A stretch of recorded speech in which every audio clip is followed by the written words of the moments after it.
증권시장의 차트 분석가들도 어느 정도 미친 사람에 속한다. 브로커들이 그들을 철저하게 보호해주고 있는데 그것은 차트를 가지고 하는 게임이 최고의 수수료를 벌어들이기 때문이다. 내 견해로는 차트를 읽는 것은 일종의 학문으로 지식이 만들어낸 산물을 헛되이 찾는 것이다. 나도 물론 차트를 본다. 하지만 차트를 통해 사람들은 어제가 어떠했고 오늘이 어떠한지를 가장 확실하게 볼 수 있다. 그러나 그 이상은 없다. 오늘까지의 가격 곡선은 진실이다. 그러나 내일부터의 가격 곡선을 앞당겨 그린다면 그것은 좋건 나쁘건 허구이다. 그리고 비슷한 부류의 각종 차트 형태들에 현혹되는 것은 돈을 죽이는 행위와 다름없다.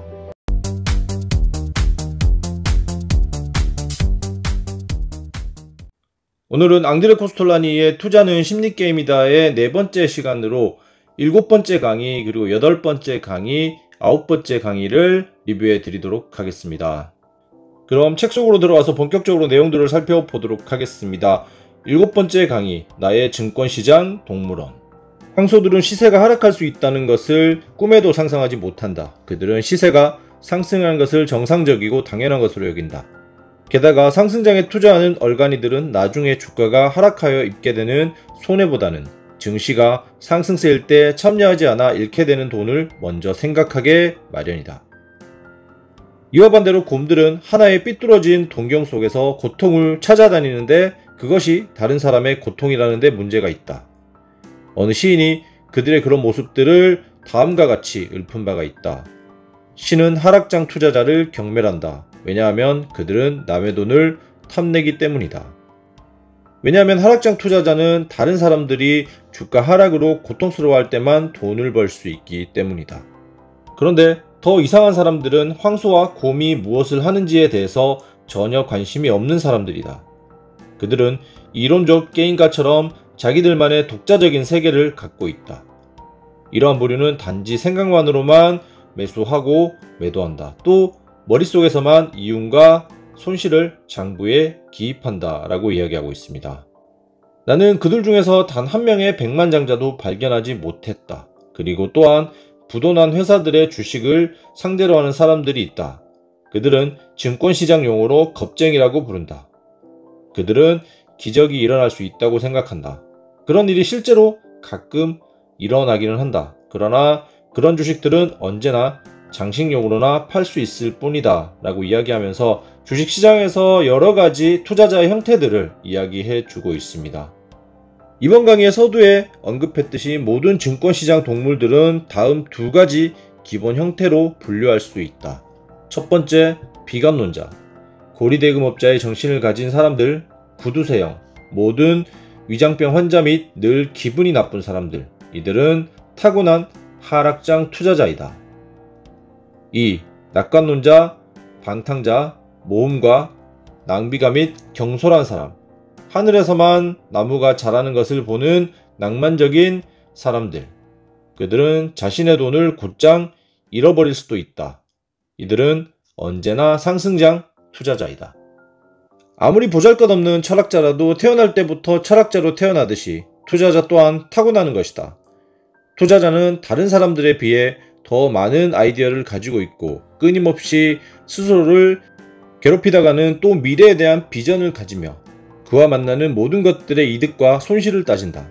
그는 이로부터 내린 결론을 토대로 해서 어떤 주식을 사거나 판다.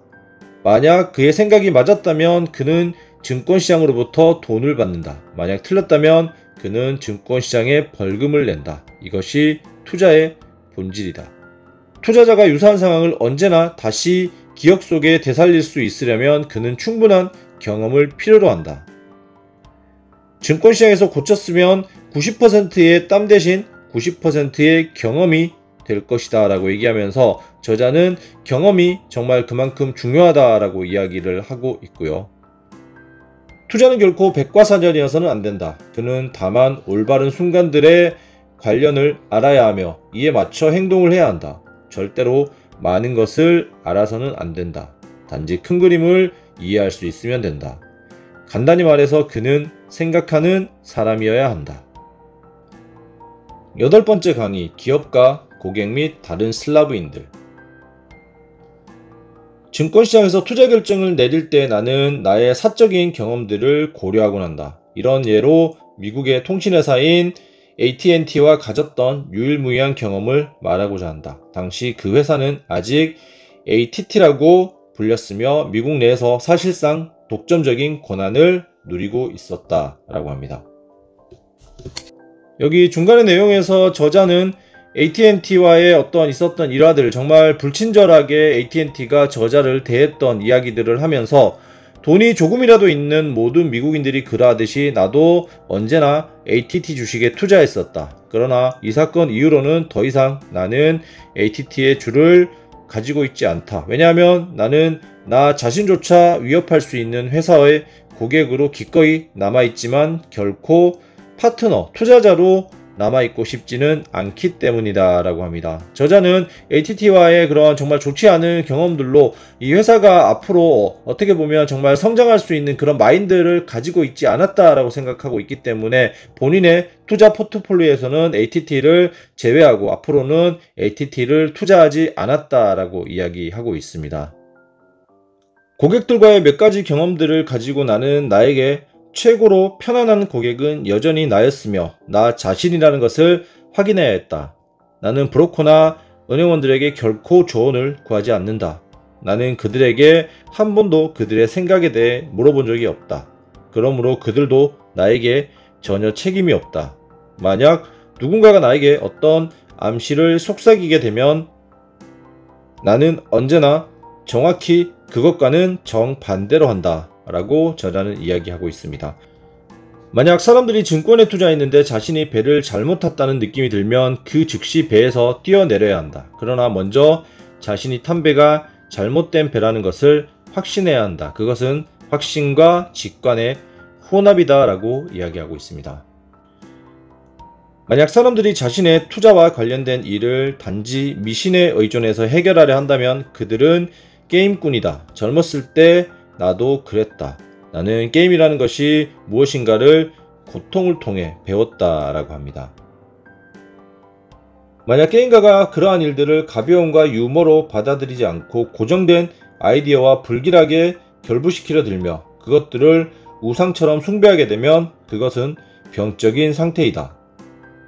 우상은 시간이 흘러가면서 변하지만 모두 한 가지 공통점을 갖고 있다. 반드시 신봉자들을 실망시킨다는 것이다. 투자에 있어서 어떤 고정관념을 확실하게 가져버리면서 법칙을 만들어버리면 안 된다라는 이야기들을 하고 있고요. 그 예로 원유 가격과 달러의 시세, 그리고 그 후에는 성장률, 그리고 은혜 가격과 콩의 가격의 관계, 그리고 기금속.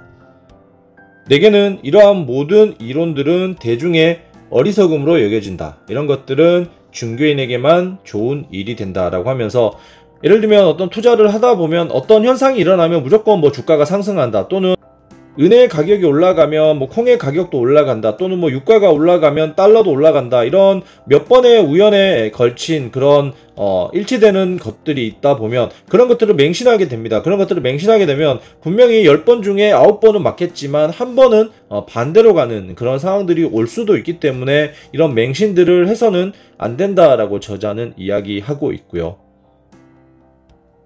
나는 학문의 가죽을 뒤집어 쓴 이 게임가들을 그들이 어떤 도구를 이용하든지 상관없이 미친 사람들이라고 부른다라고 합니다. 그들은 적어도 대중들에게는 짧은 시간 안에 성공할 수 있다. 왜냐하면 성공 확률이 모호하면 모호할수록 추종자의 숫자는 더욱 많아지기 때문이다. 대중들은 붙잡을 수 없는 것에 매력을 느낀다. 하지만 뭔가 있는 것이 틀림없어라고 생각하면서 말이다. 증권시장의 차트 분석가들도 어느 정도 미친 사람에 속한다라고 합니다. 브로커들이 그들을 철저하게 보호해주고 있는데 그것은 차트를 가지고 하는 게임이 최고의 수수료를 벌어들이기 때문이다. 내 견해로는 차트를 읽는 것은 일종의 학문으로 지식이 만들어낸 산물을 헛되이 찾아내는 것이다. 나도 물론 차트를 본다. 그렇지만 차트를 통해 사람들은 어제가 어떠했고 오늘이 어떠한지를 가장 확실하게 볼 수 있다. 그러나 그 이상은 없다라고 합니다. 오늘까지의 가격 곡선은 진실이다. 그러나 내일부터의 가격 곡선을 앞당겨 그린다면 그것은 좋건 나쁘건 허구이다 라고 합니다. 그리고 비슷한 부류의 각종 차트 형태들에 현혹되는 것은 돈을 죽이는 행위와 다름없다 라고 얘기하면서, 물론 저자도 차트를 보고 있기는 합니다만 차트를 너무 맹신해서는 절대 안 된다. 왜냐하면 차트는 오늘까지 현재까지의 모습은 정확히 보여줄 수 있지만 미래를 절대로 예측할 수는 없다라고 얘기하고 있습니다. 나는 증권시장에서 차트 분석가로 성공을 했다는 사람을 단 한 명도 들어보지 못했다라고 하면서, 차트 분석은 물론 필요는 하나 절대로 차트 분석만으로는 성공을 할 수 없다라고 저자는 이야기하고 있고요. 그리하여 나는 절대로 실제 시세를 관찰하지 않는다. 나는 지속적으로 변화하는 것에 흥미를 갖지 않는다 라고 하고 있고, 미친 사람에게 최대의 불행은 그가 게임 시작과 동시에 돈을 땄을 때이다. 왜냐하면 그 다음에 그는 미친 사람이 되기 때문이다 라고 합니다. 우리도 주식 투자를 하면서 뭣도 모르고 시작했을 때 좋은 수익을 내게 되면 그때부터 주식 투자가 쉬워 보이면서 주식에 빠져드는 경우가 많습니다. 그래서 하면 할수록 주식이 생각보다 정말 어렵구나 라고 생각하면서 결국 큰 손실을 보는 그런 경우가 상당히 많이 있습니다. 가장 지적인 사람들은 도박장 또는 증권시장에 들어서자마자 그들의 모든 지적인 요소들은 벽장 속에 넣고 닫아버린다. 시세가 너무 오랫동안 너무 높았다면 반드시 다시 내려가야 한다고 생각하는 것이다. 때때로 빨강 또는 검은색 시리즈는 아주 오래 갈 수 있다라고 합니다. 시세가 이렇게 높았다면 분명히 조정이 올 것이라고 생각하지만 꼭 그렇지만은 않다라는 것입니다. 물론 계속해서 상승하다가 내려오긴 합니다만 생각보다 이 상승 또는 생각보다 이 하락이 정말 오랫동안 지속될 수도 있다라는 얘기를 하고 있습니다. 그러나 만약 사람이 한번 증권시장 전염병에 감염되면 그렇게 간단하게 치유되지 않는다라고 합니다. 만약 주식을 가지고 있으면 시세가 떨어질까봐 불안해하고, 만약 주식을 가지고 있지 않으면 그 시세가 올라갈까봐 불안해한다. 주가가 밑바닥에서 회복될 때 그는 신경질적으로 된다. 주식이 계속 높게 올라가면 그는 혼란에 빠지고 주가 상승이 바로 문 앞에 서 있을 때면 그는 거기에 있지 않다라고 합니다. 사람들이 주식과 증시에 대해 정말 역겨움을 느끼게 만드는 증시 침체 후에는 언제나 과거의 모든 상처들을 다 잊어버리고 불나방같이 증권시장에 사람들이 몰려드는 시간들이 반드시 다가온다는 것을, 만약 이런 일이 절대로 벌어지지 않으면 이미 발달될 대로 발달된 증권산업이 그렇게 만들 것이다 라고 합니다. 그리고 그 첫 번째 미끼는 바로 돈이다. 나는 건달과 증권시장에 빠진 사람들을 술을 많이 마시고 난 다음날 뉘우침 속에서 다시는 한 잔의 술도 마시지 않겠다고 결심을 하는 술 주정뱅이와 비교한다. 그러나 오후에 그는 다시 칵테일 한 잔을 마시고 그러고 나서 또 한 잔을, 그리고 또 한 잔을 마신다. 자정에 그는 바로 전날 밤과 아주 똑같이 다시 만취가 되어 있다. 그렇다면 증권시장은 미치광이 또는 바보들 천지인가? 아마도 그럴 것이다.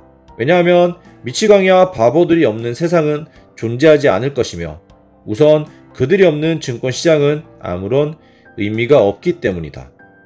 그들이 없다면 증권시장의 이익은 다 어디서 얻을 것이며 증권시장이 존재할 수나 있겠는가 라고 하면서 저자는 9번째 챕터를 마치고 있습니다. 자, 이번 강의에서 저자는 투자자는 생각하는 사람이어야 한다라고 얘기를 하고 있고요. 그리고 어떤 정해져 있는 틀, 그리고 차트 분석만으로는 절대로 투자에 성공할 수 없다라고 이야기하면서 투자자는 많이 사고하고 생각하고, 그리고 어떤 고정관념을 가져서는 안 된다라고 이야기하고 있습니다. 자, 여기까지 해서 앙드레 코스톨라니의 투자는 심리게임이다 네 번째 영상을 마치도록 하고요. 영상 끝까지 시청해주셔서 감사하고요. 다음 영상을 기다리신다면 채널 구독해두시고 알림 설정해두시면 다음 시간에도 좋은 영상으로 찾아뵙도록 하겠습니다. 감사합니다.